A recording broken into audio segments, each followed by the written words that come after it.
سب سے بڑی تو وجہ یہ تھی کہ میں اور وہ وجہ پہلے دن ہی جس دن مجھے گرفتار کیا گیا میرے سامنے آ گئی، جب مجھے یہ کہا گیا کہ آپ کی گرفتاری کی خبر ٹیلی ویژن پہ تو چل چکی ہے، لیکن ہم نے ابھی تک اسے کنفرم نہیں کیا، تو یہ کاغذ اگر آپ دستخط کر دیں تو آپ ابھی گھر جا سکتے ہیں۔ تو میں نے وہ جب پڑھا تو آپ یقین مانیں اس میں میرے خلاف ایک لفظ بھی نہیں تھا، کوئی ایسی چیز نہیں تھی جس پہ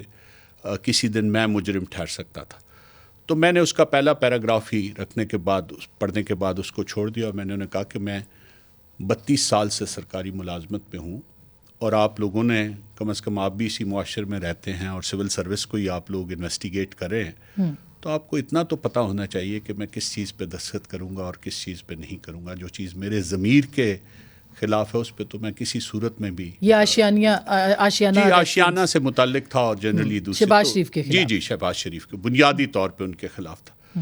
تو اس کے بعد انہوں نے اس وقت کے سابق اٹارنی جنرل جو ہیں ہمارے اشتر اوصاف، ان سے چونکہ میرا تعلق بھی تھا،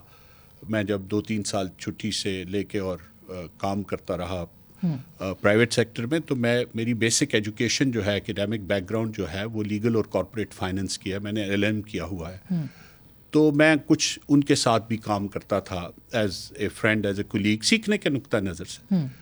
تو سب کو معلوم تھا کہ ان کے ساتھ میرا بڑا تعلق ہے، تو ان کو بلایا گیا اور انہیں یہ کہا گیا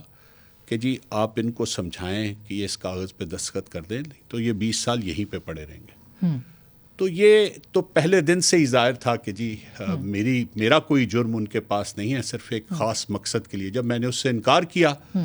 تو پھر اس کے بعد وہ سلسلہ شروع ہوا الزام تراشی کا اور بہتان تراشی کا، اور خوفناک بات یہ ہے کہ ہم نے شاید ان برسوں میں، وہ جو 2-3 برس تھے، ہمارا شاید ایک معاشرے کی حیثیت سے صرف ایک ہی کام باقی رہ گیا تھا، اور ریاست کی حیثیت سے، حکومت کی حیثیت سے ایک ہی کام باقی رہ گیا تھا کہ ہر چہرے کو بدنما کر دیا جائے، ہر ایک کے منہ پہ کالک مل دی جائے۔ یہ سوچے بغیر کہ جب معاشرے میں ہر چہرے کو آپ بدنما کر دیتے ہیں اور ہر چہرے کے اوپر آپ کالک مل دیتے ہیں، تو وہ معاشرہ خالی آپ اندر سے کھوکھلا نہیں کرتے، آپ اس کی پوری دنیا میں جو شکل ہے اس کو بھی سیاہ کر دیتے ہیں۔ بالکل بالکل۔ تو اس دن کے بعد آپ یقیناً میں یہ سمجھتا ہوں کہ پورے دنیا میں جو ہمارا تصور ہے اور پوری دنیا میں جو ہماری آئیڈینٹی ہے اس کو بھی ہم نے داغدار کیا، اور صرف کچھ ذاتی مفاد اور کچھ ذاتی مقاصد کی خاطر۔ آپ